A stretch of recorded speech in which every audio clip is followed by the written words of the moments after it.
Have you ever noticed how some people seem to resent you, even when all you've ever shown them is kindness?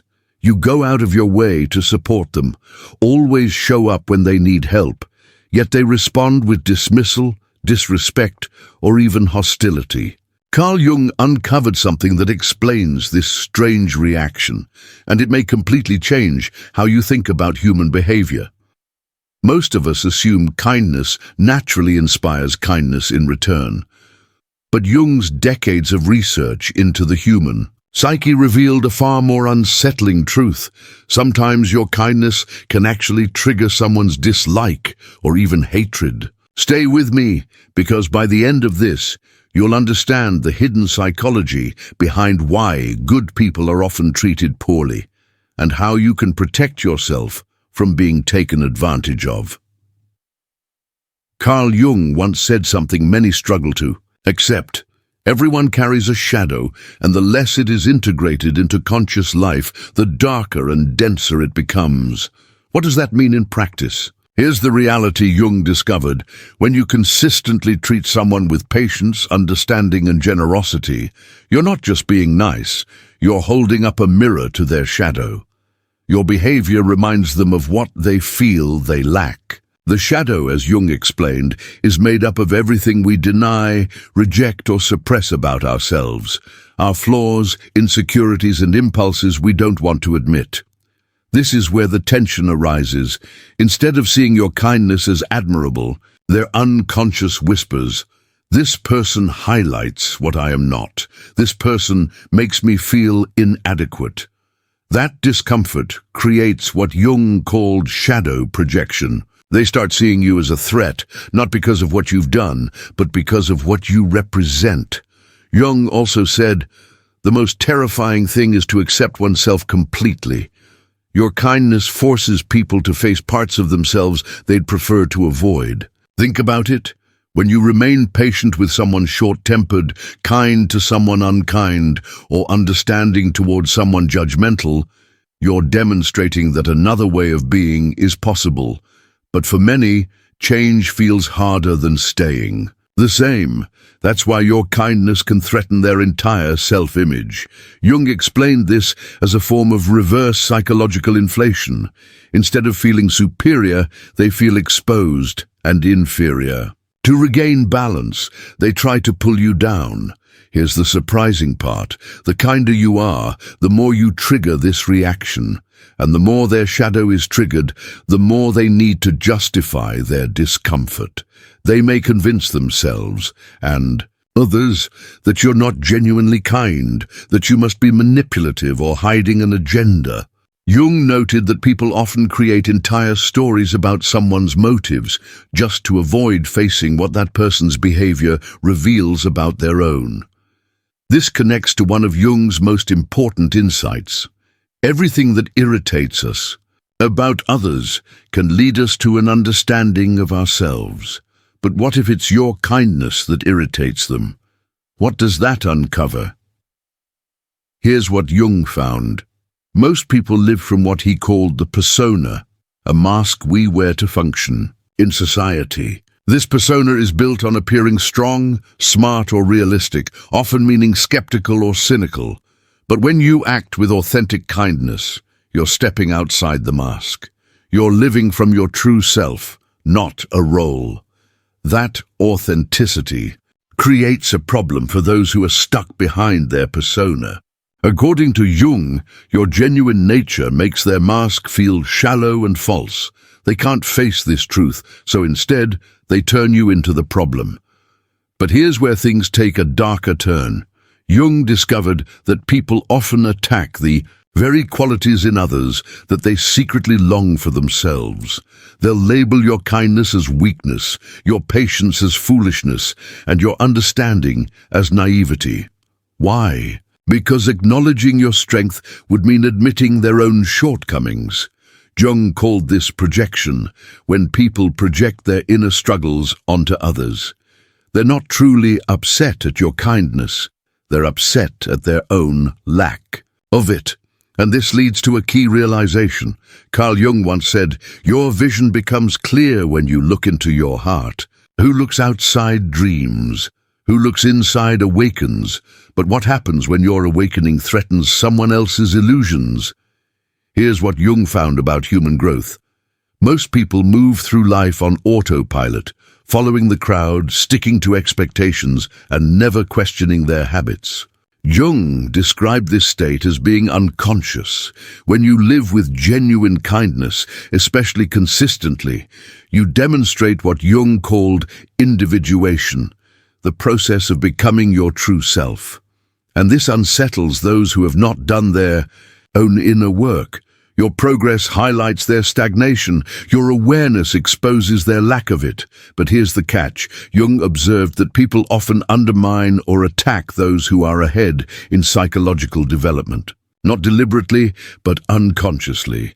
An attempt to drag you back to their level. This explains why the more you grow, the more some people resent you.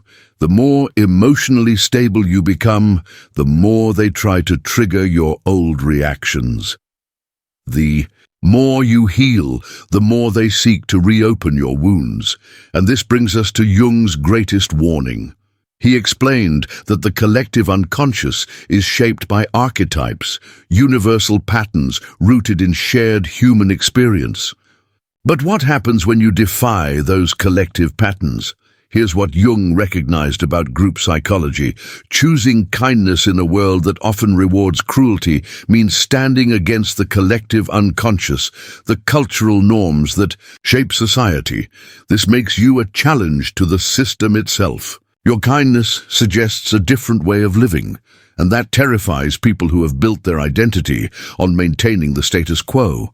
And here's where it goes even deeper. Jung found that the collective unconscious holds certain archetypal roles, and one of the most powerful is the scapegoat. When you embody kindness in a harsh world, you become the perfect target. People unload their guilt, shame, and frustration onto you. They convince themselves you're the problem, not the system that shaped their cruelty. This is why those with good intentions often become targets. Your kindness doesn't just unsettle individuals, it disrupts entire group dynamics. People won't always stand against you because of your actions, but often because of what you represent. And this leads us to an essential question. Carl Jung once said, "The privilege of a lifetime is being who you are." But what happens if being yourself causes others to dislike or even resent you? Here's Jung's powerful insight. When people dislike your kindness, they're often revealing something important about you. They're showing you where you may be giving away your power, or where you might be seeking approval through good deeds. According to Jung, real kindness is rooted in strength, not weakness. It comes from setting healthy boundaries, not from pleasing others. But here's a difficult truth. Sometimes what we call kindness isn't genuine kindness at all. It can actually be a subtle form of control. Jung argued that if your kindness is aimed at shaping how others see you, earning acceptance, love, or approval, then it isn't authentic. This is what he referred to as the helper's neurosis. When kindness is performative, people can sense it. And instead of admiration, it often invites resentment because it feels manipulative rather than sincere. So how do you recognize the difference? Jung said, "I am not what happened to me. I am what I choose to become." His wisdom reminds us that we have the power to choose our response. The first step is understanding that when people dislike your kindness, it's not truly about you. It reflects their struggles with their own shadow, their own wounds, their fears. Once you see this clearly, you can choose to remain kind, but from a position of strength instead of weakness. Still, Jung emphasized the need for honest self-reflection. You must ask yourself, am I kind because it's my true nature, or because I want something in return? This is the essence of shadow work, facing the parts of yourself that crave validation, that want to be seen as the good person. Only when you've acknowledged and integrated these hidden motives can your kindness become authentic, free from expectation. And with that comes a deeper realization. Jung said, "Everything that irritates us about others can lead us to an understanding of ourselves." Sometimes irritation is really pointing toward boundaries. Jung recognized that true kindness isn't boundaryless. Without boundaries, kindness becomes codependency, not genuine care. You might be allowing others to project their shadow onto you. Carl Jung explained that healthy people appreciate genuine kindness because it doesn't threaten them. Unhealthy people, however, feel threatened by kindness because it exposes their own struggles. Here's the key difference. Jung found that with strong boundaries, you can be kind without becoming a target. You can show compassion without carrying other people's projections. This is what Jung called differentiation. Staying true to yourself while letting others remain who they are. You don't absorb their emotions, and you don't feel the need to fix or save them. This shift changes everything.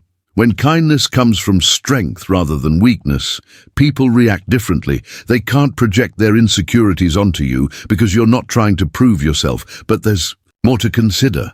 Jung said, "Until you make the unconscious conscious, it will direct your life and you will call it fate." One of the most unconscious patterns is the victim-rescuer dynamic. Here's what Jung uncovered about this destructive cycle. Many who feel hated for their kindness are stuck in the role of the rescuer. They unconsciously look for victims to save, but this creates imbalance where the victim eventually resents the rescuer. And here's the hidden twist. Rescuers often choose people who will turn against them. Deep down, they believe they deserve punishment for being too good. Jung called this a form of unconscious self-sabotage, often rooted in childhood experiences where someone was punished for doing good. That's why the pattern repeats. If you keep attracting people who dislike your kindness, Jung would say you're unconsciously choosing them, seeking out those who confirm your hidden fears about yourself. This leads to a deeper truth. Jung said, "Your task is not to seek for love, but merely to seek and find all the barriers within yourself that you have built against it." The same is true for kindness. The goal isn't to stop being kind, it's to remove the barriers that make kindness a target. These barriers include seeking approval through good deeds, wanting to control how others see you, rescuing others to feel superior, using goodness to avoid your own shadow, lacking the boundaries needed to protect your energy. When you remove these barriers, kindness becomes powerful. It flows from fullness, not emptiness, from strength, not weakness. Jung observed that authentic kindness is rarely hated because it doesn't threaten anyone. It isn't proving anything, so it doesn't make others feel inadequate. He also said, "The most terrifying thing is to accept oneself completely. And when you do, when you embrace both your light and shadow, your kindness becomes unshakable." Authentic kindness doesn't need to be admired, understood, or even returned.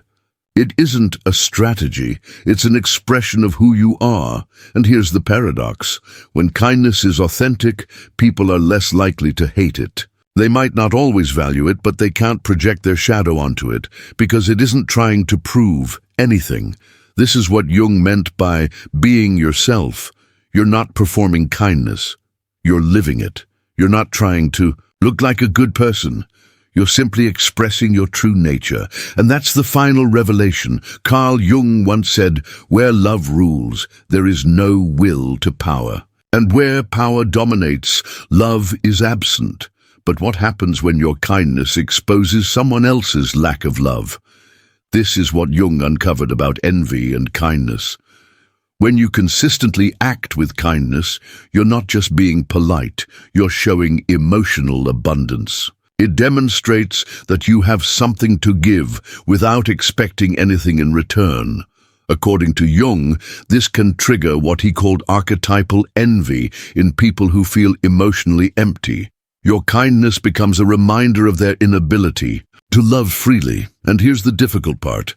Envy doesn't just want what you have, it wants to tear it down.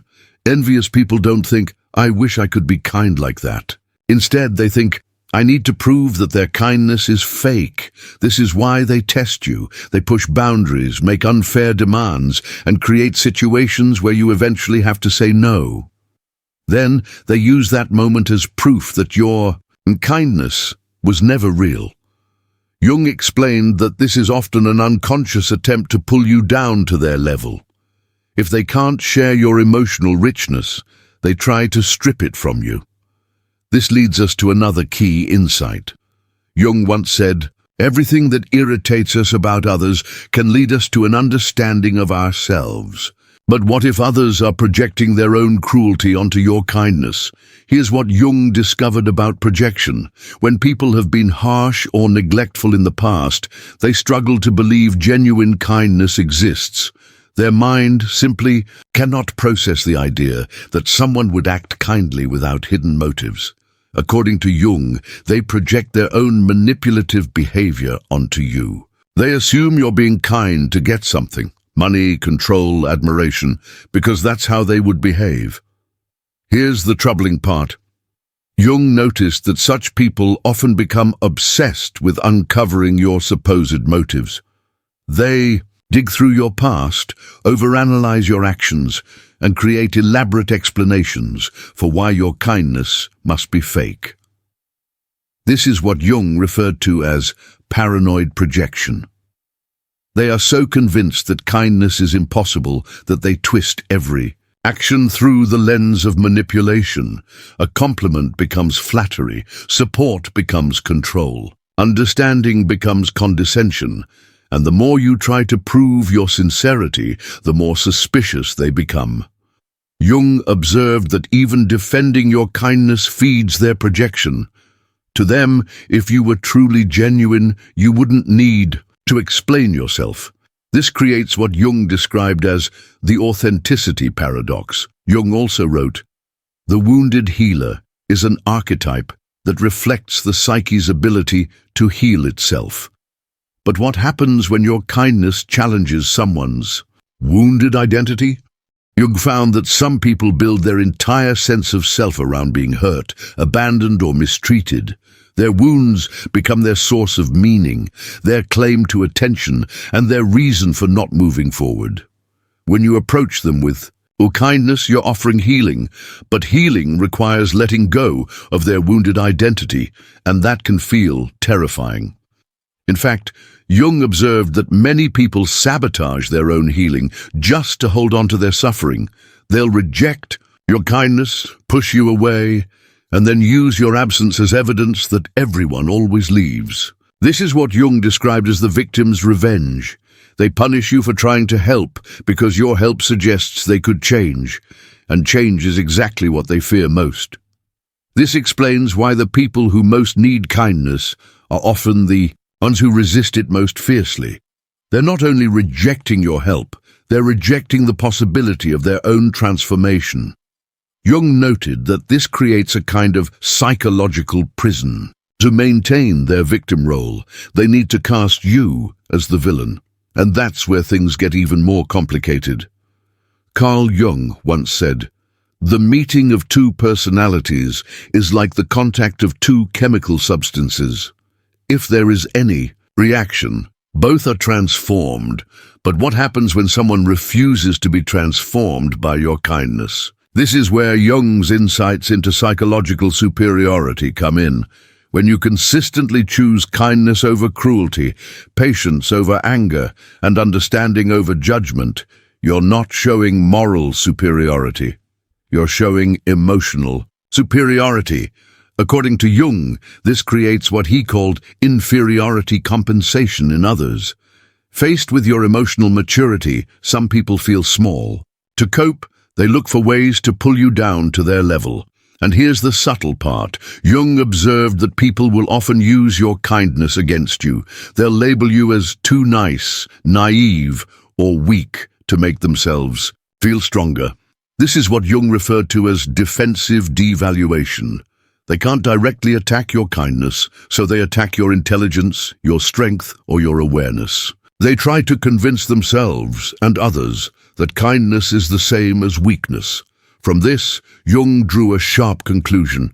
Some people would rather appear cruel and clever than kind and naive. They confuse emotional intelligence with intellectual weakness, but Jung's insight also offers freedom. He said, "The most terrifying thing is to accept oneself completely." And your kindness forces others to confront their own lack of self-acceptance. This leads us to what Jung called the authenticity test. When you're truly kind, you're acting from the authentic self, not performing, not calculating, just being. And authenticity works like a truth detector. It exposes others' inauthenticity, which makes them uncomfortable. Here's the deeper point. Those who reject your kindness are often people who have never experienced their own authenticity.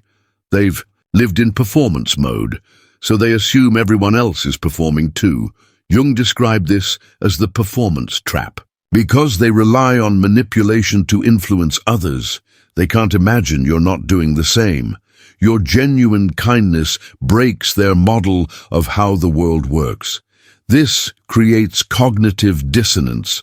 They cannot reconcile real kindness with their belief that everyone is selfish, so they face two options: either change their worldview or dismiss your kindness as fake. Most choose the latter. And here's where Jung's wisdom becomes transformational. He said, "Your vision becomes clear when you look into your heart. Who looks outside dreams, who looks inside awakens." That awakening leads to what Jung called emotional sobriety. Just as someone recovering from addiction must stay sober around alcohol, emotionally healthy people must stay sober around emotional manipulation. When you're emotionally sober, you recognize when others project their wounds onto your kindness. You don't take it personally because you know it's not about you. But here's the key. Emotional sobriety doesn't mean becoming cold or detached. It means practicing kindness without being naive, compassion without slipping into codependency. This is what Jung described as conscious compassion. You can see someone's pain without absorbing it. You can understand their projections without accepting them. You can be kind without making yourself a victim, and that changes everything. When you're emotionally steady, someone's dislike of your kindness becomes information, not injury. It reveals their inner struggles, not your value. Carl Jung found that this perspective lets you stay kind while also protecting your energy. You don't have to respond to cruelty with cruelty, but you also don't allow yourself to become a doormat.